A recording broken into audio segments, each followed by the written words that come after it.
Hey, welcome back to Build It Basement. I'm Editing Kerm, and I'm here to record the beginning of this video. We're going to build some AB drives for the Voron Trident printer. Go ahead and check out the video, and if you like it, give me a thumbs up.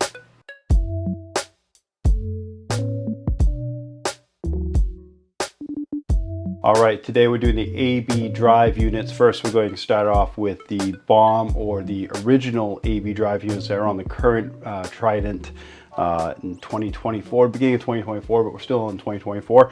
So let's check the manual real quick here.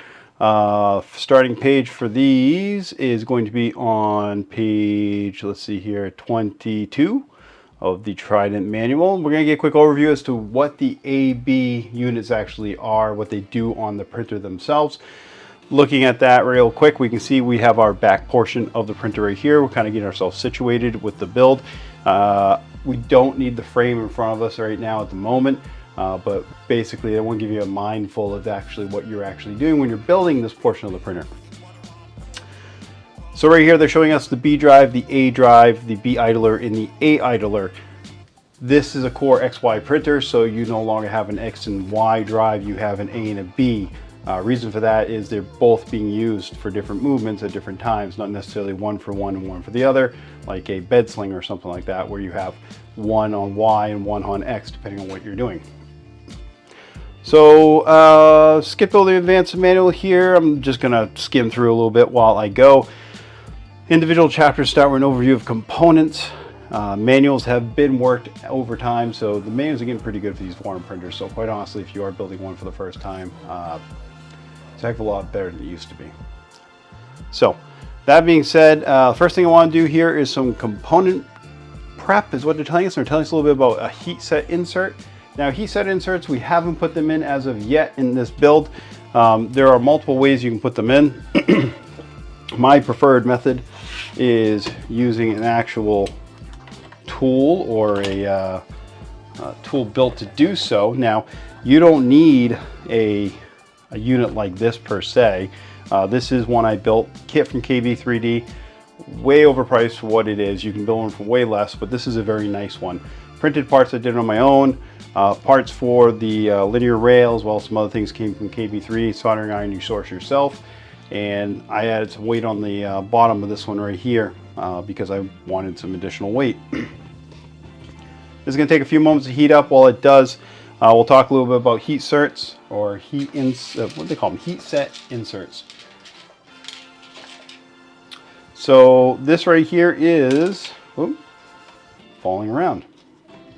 This little guy right here is a heat set insert, and this is a brass piece, usually brass at least. You can find different metals, but usually brass. So these are inserted into plastic in order to give you a threaded piece inside of your plastic, as opposed to just doing threads in the plastic. Unfortunately, when you put threads in plastic, they tend not to hold very well comparatively to some other methods, such as using a heat cert or a heat insert. Now these in particular have a knurled in two-direction unit here, which means that they will provide the best chance of holding whether you're putting something in or taking something out. You'll find there are cheaper ones that basically have knurling that only goes up and down, or that only go in one direction, or I think that's pretty much all you're gonna find. But the ones that go in two different directions, basically when you're going in versus going out. The other thing you're going to see is there's a thick end on these as well as a thinner end. The thinner end goes into the plastic, the thicker end stays out. The only real key to these when you put them in is you got to make sure that end goes in first. You got to make sure that you get in relatively straight, and this guy should be heated up by now. So I already put one in this one. I've already prepped some of this stuff in advance, and there isn't many heat certs going in for this particular build, so we're going to insert a heat cert into a modded piece that we're going to do, because we're building both a BOM version of these AB drive units as well as a modded version today. So we're going to build two versions. I'm not going to do both of both, but they are mirrored of each other. But this will give you a comparison as to what a BOM version AB drive is versus a pin version, modified version of it. And I'll talk a little bit about why I like one versus the other. So heated up iron, I like to heat this up approximately probably about 30 or so degrees higher than what you actually print with. I want enough so I can heat the plastic, but I want so much on, not so much on there that it actually burns the plastic. I want to melt the plastic slowly and let that kind of ooze in around that heat cert. So let's go ahead and give this a try here. There we go.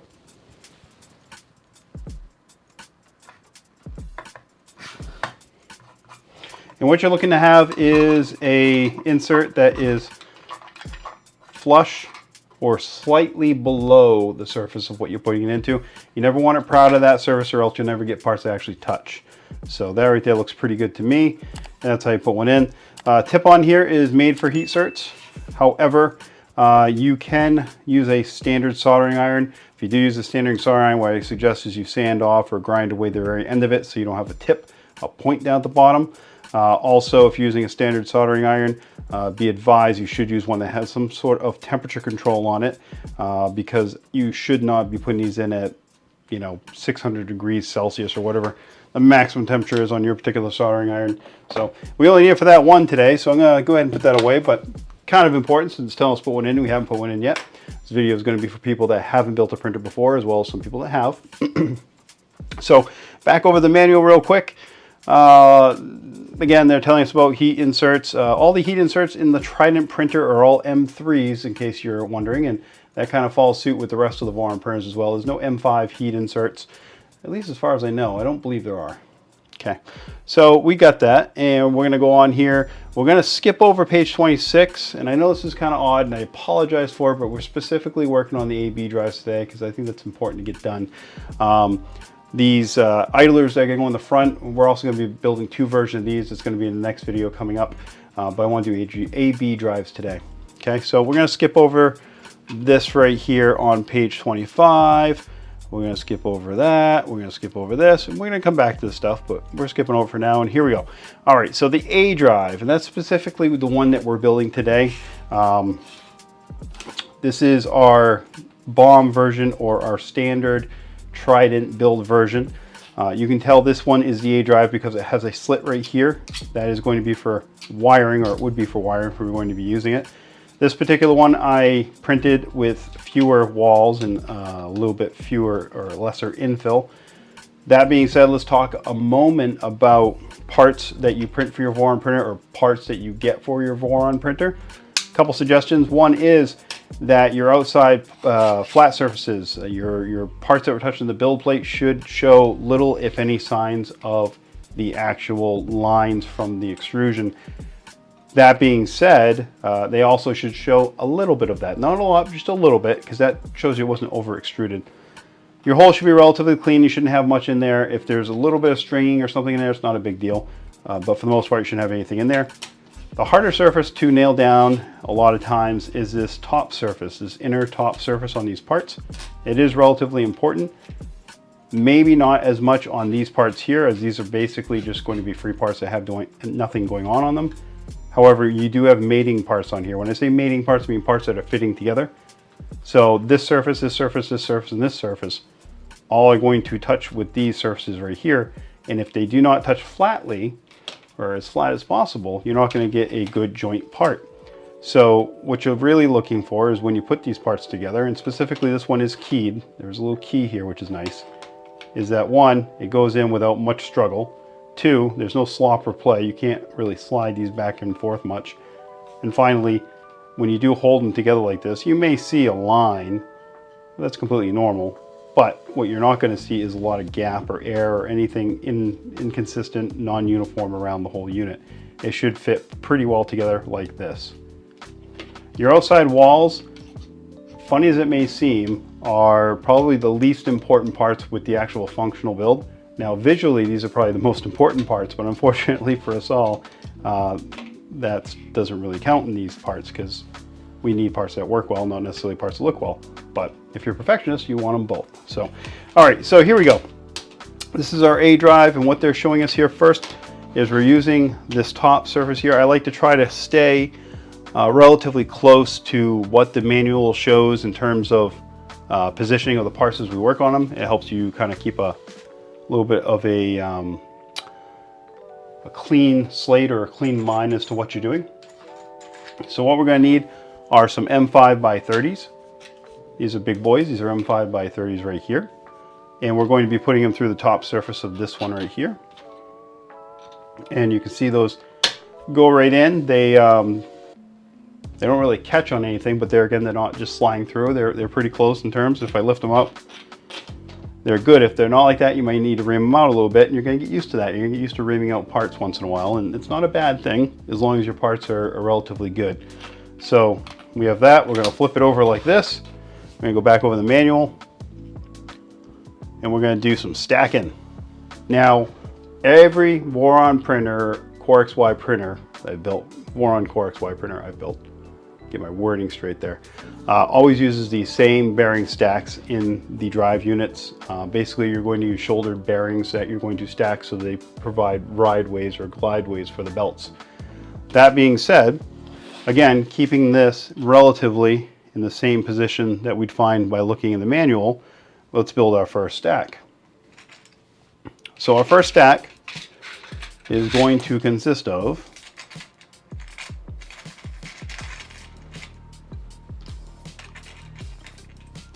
a bunch of bearings, and specifically these ones I'm using today are by a company called Rain and Dew. These are F695 2RS bearings.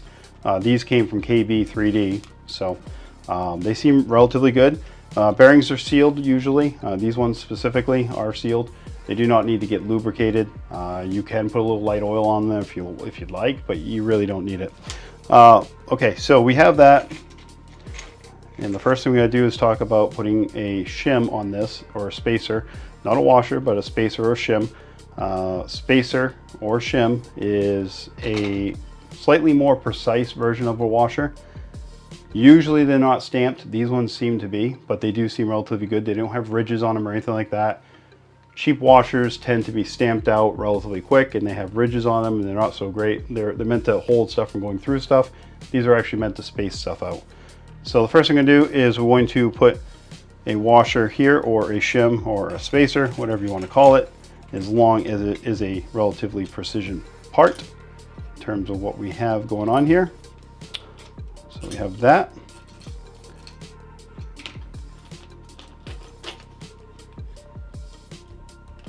Okay. And stacks always start with a bearing with the shoulder side down. So the first one we'll build here today is going to be this one over here, the shorter stack. So I'm going to put shoulder side down, okay?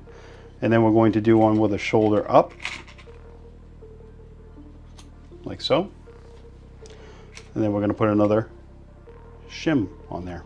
Oh, we're going to attempt to put another shim on there.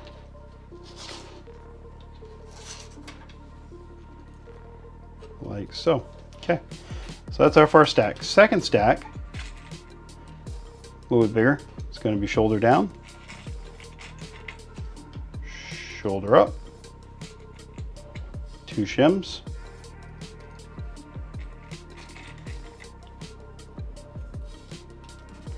and then shoulder down,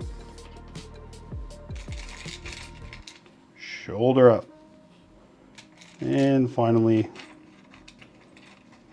one last spacer for that, like so. Good to go.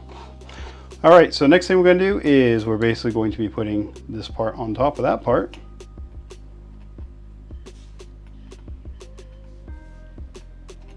Or attempting so. And you may need to wiggle this a little bit to get in place.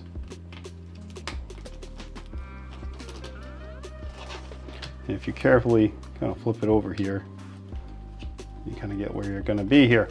All right, so talked about it a little bit early, and back here in the manual they mention it as well on page 32, is these are basically going to self-hold themselves in, meaning that they are specifically screwed directly in the plastic, and they specifically in red state do not over tighten these. These screws right here are not meant to hold this together other than temporarily for our use here and having it as a piece. You do not want to tighten them down so much or as so much that these bearings are feeling pressure, nor do you want to tighten down so much as to the fact that you're going to rip your threads out. If there is wear or these threads start to move, these start to jiggle, pretty much you're going to be shipwrecked in terms of what you have there. That right there is your A stack for your bearings. Now, I'm going to go to page 32, and I think we might be skipping. Nope, we're going to go right over here to the A drive. We got the motor. Good. Awesome. So let's talk a little bit about NEMA stepper motors. On the back side of most NEMA stepper motors, or on the packaging sometimes, you will see some information about it. These specifically are LDO. These are 0.9 degree steppers, and NEMA 17s, and then some additional numbers, usually about the temperature ratings and things like that. So the big thing is that it's NEMA 17. It's a 9 degree step on this, and this one specifically is a high temp. So that's pretty much what you need to know about steppers in the lots of this. Now, in the manual, that was kind of loud, sorry about that. In the manual, they are calling out a couple things. One is this particular tool, which we've printed. I've printed it in 2 colors so that we can see it easily on video. However, you don't need to do that. It's just the way I did it, trying to make it easier on us all. So we have that. We're now on page, what is this? Page 33. And I want to talk a little bit about thread locker here, and thread locker on the course of these drive units and how they go in, these pulleys. So these pulleys are paramount to our drive, and if you look at your stepper motor, you're going to see that not only do you have a shaft here, but a portion of that shaft is kind of shaved off, so you have a flat surface. That flat surface is to give you a better locking of your grub screw against it so that it doesn't spin or rotate from within that pulley. So what we want to do first and foremost is make sure that that's 100% clean. I pre-installed my grub screws into this, but what I want to talk about, I'm going to remove one specifically, is my preferred method of thread locker on grub screws is always to use a chapstick version, something like that. I'll see if I can put some information down in the description, but it makes it a lot easier when you're dealing with these little threads to use something like that. And then I'm going to just partially put this in like this, just so we have it. So the A unit is going to go with the pulley teeth facing teeth facing upwards. And let me loosen this up a little bit so I can get it down. There we go. And we're just going to set that on there like that. Now that we have it on there like that, we're going to grab our tool, our printed tool, which is in the STL files. If you haven't printed it, I suggest you do. You can manually measure it with a pair of calipers, but this makes it a ton easier. So what you're looking to do when you're doing this specifically is you're looking to line this piece up with your stepper motor and basically set this so that your,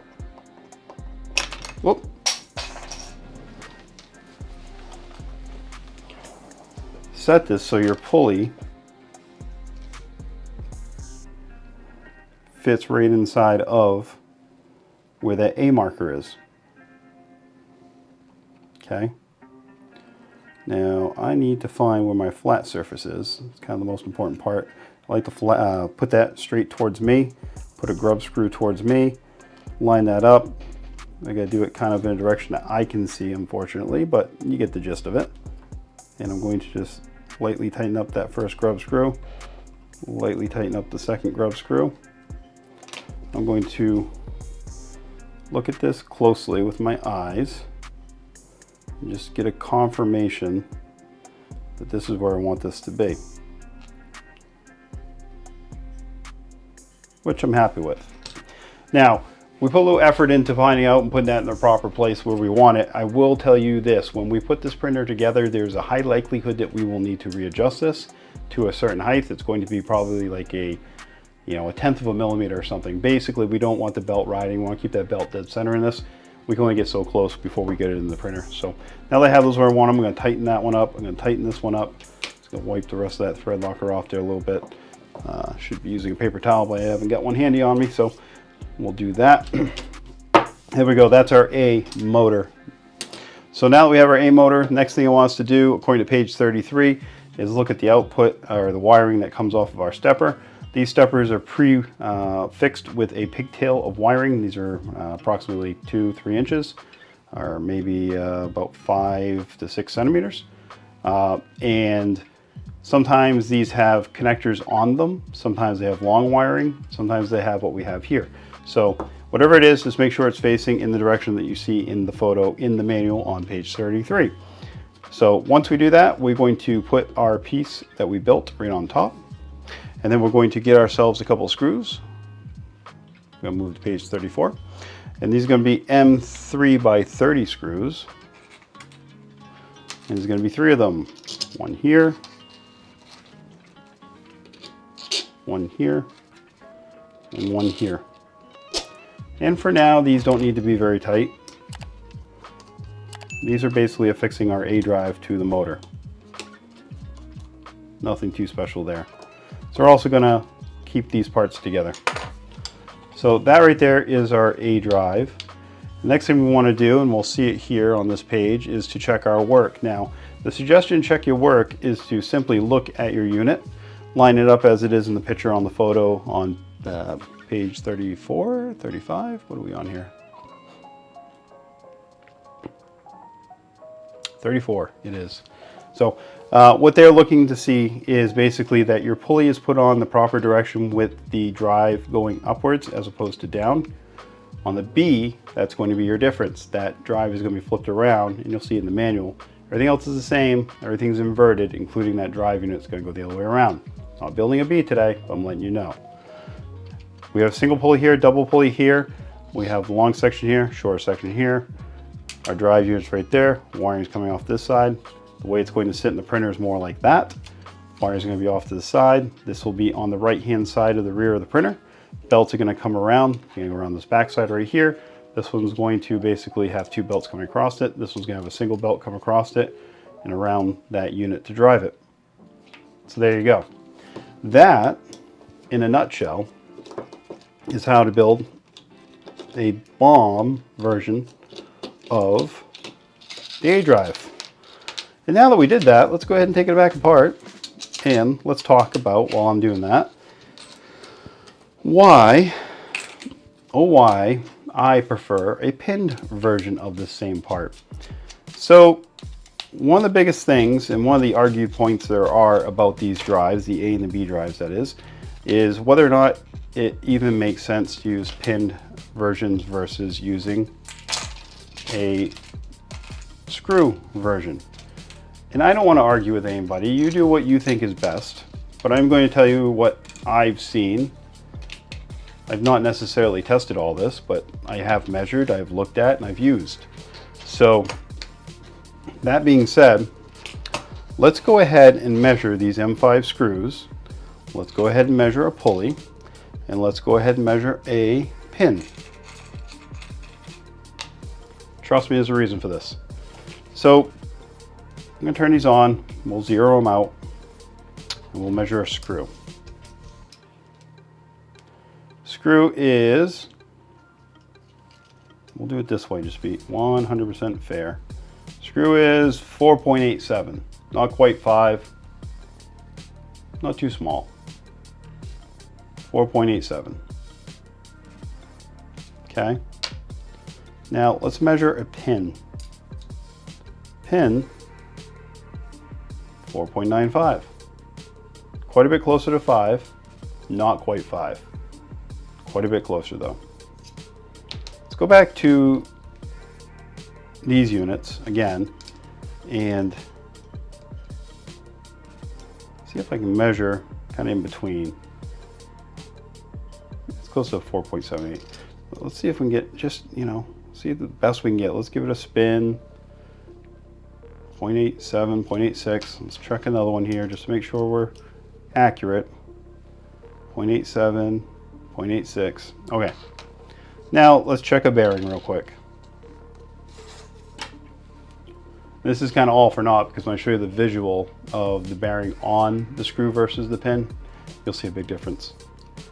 So inside of a bearing, 4.96, 4.95.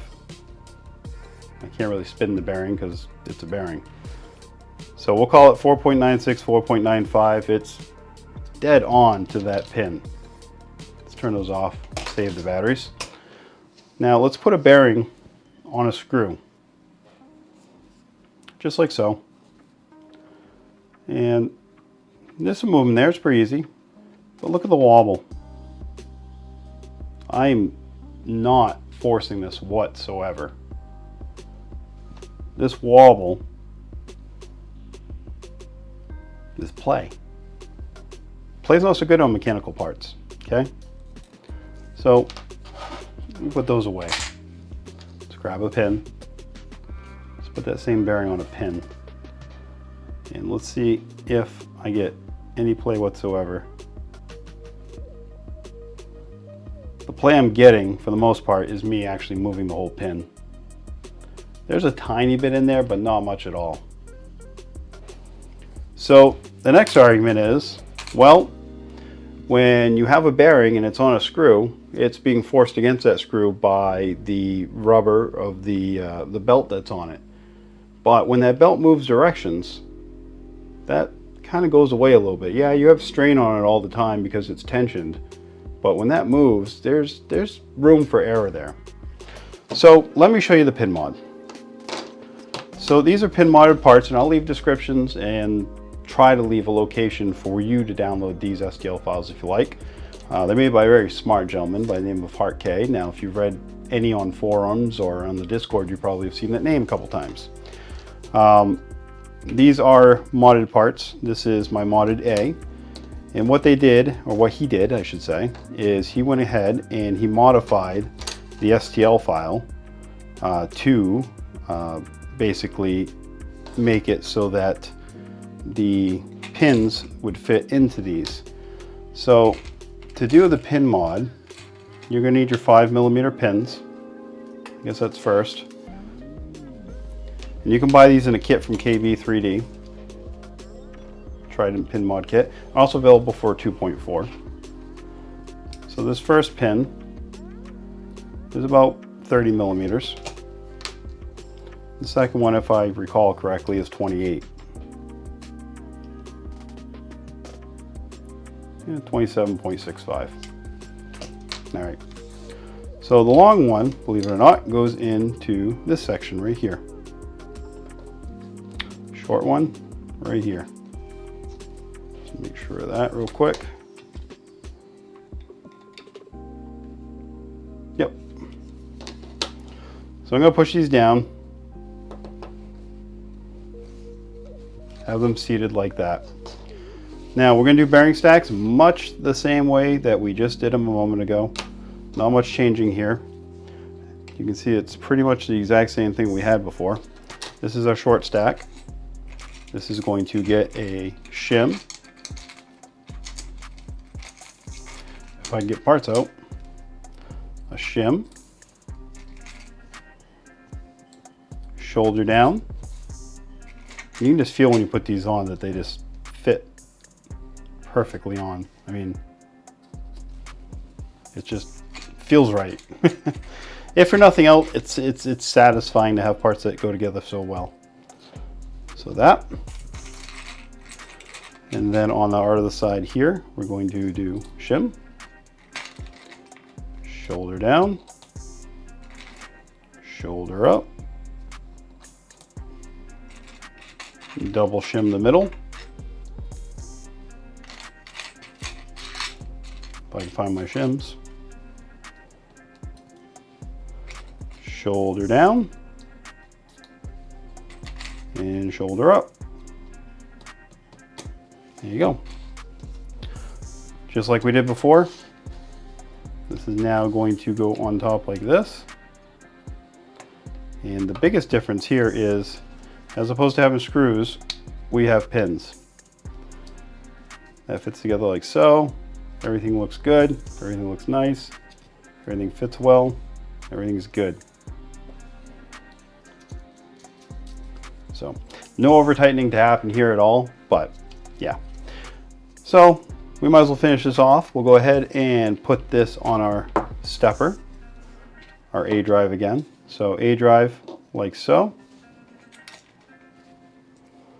And first screw. These are the ones I'm actually going to use, so I don't feel bad making them. I don't feel bad about making the original ones either, because it's going to help somebody, I'm sure.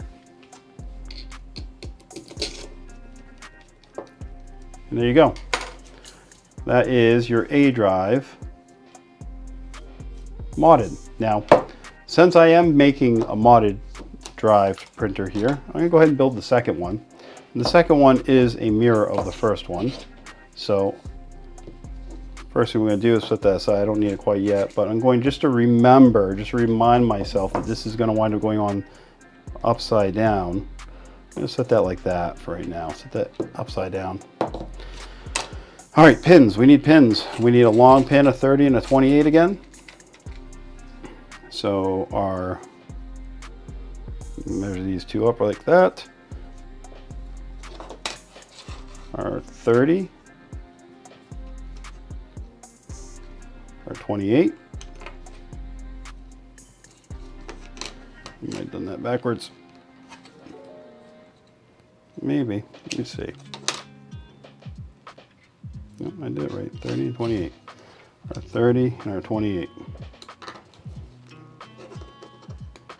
Oh, there we go. All right. And then we're going to do our stacks again. So again, we're doing a shim, shoulder down, shoulder up, double shim,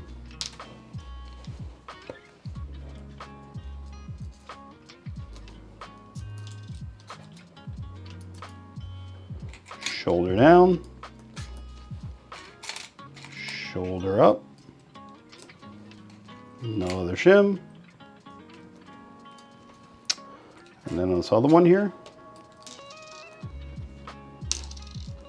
getting slippery, shim, shoulder down, shoulder up, shim, flip this around, put it where we need it. Push those together like so. And if you have them sticking out a little bit, it's not a big deal, but you can push them back a little bit. Give them exactly where you want them. Huh? All right, now that we have that, we know that that is going there. This one's going to go like this. We already talked about this a little bit, but let's talk about putting this together. And this is handy if you're doing a mod or not.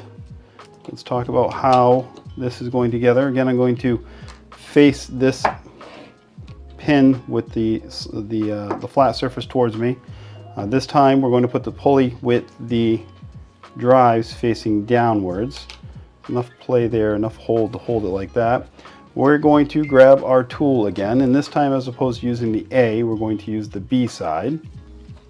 So when we're using the B side of this, we're going to push this down so that our drive is right where that B is.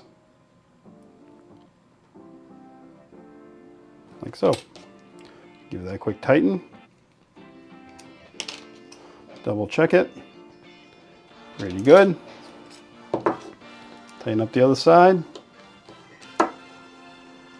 And hopefully they're perfect, but again, you'll quite possibly have to move these. And this time around, since we know this one's going on like this, we know that this one's going to basically be an inverse of that. So we're going to put this one on like this. We're going to grab our screws. We're going to do 1, 2. These are M3 by 30s.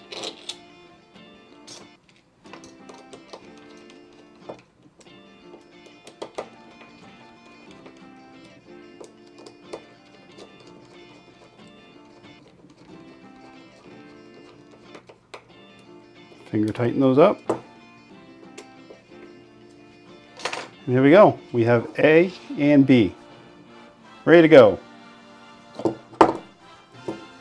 Look at the back side. They are mirrors of each other. Biggest difference is basically where the drive is on these. The actual teeth, top, bottom. And then on this gear, or I should say pulley, bearing, I should say. down, bearing up. Bearing matches where the drive is what you're basically looking for. So, and that's it. Good job. All right, we're all done. We built those AB drives. Appreciate you watching the video all the way through. If you haven't subscribed yet, please do so. Also give me a big thumbs up and let the YouTube algorithm know that you like this type of content. Help me out tremendously. If you have a comment or a question, please do leave it down below. And I do read all those things, and I'm hoping that I see you next video. See you next time.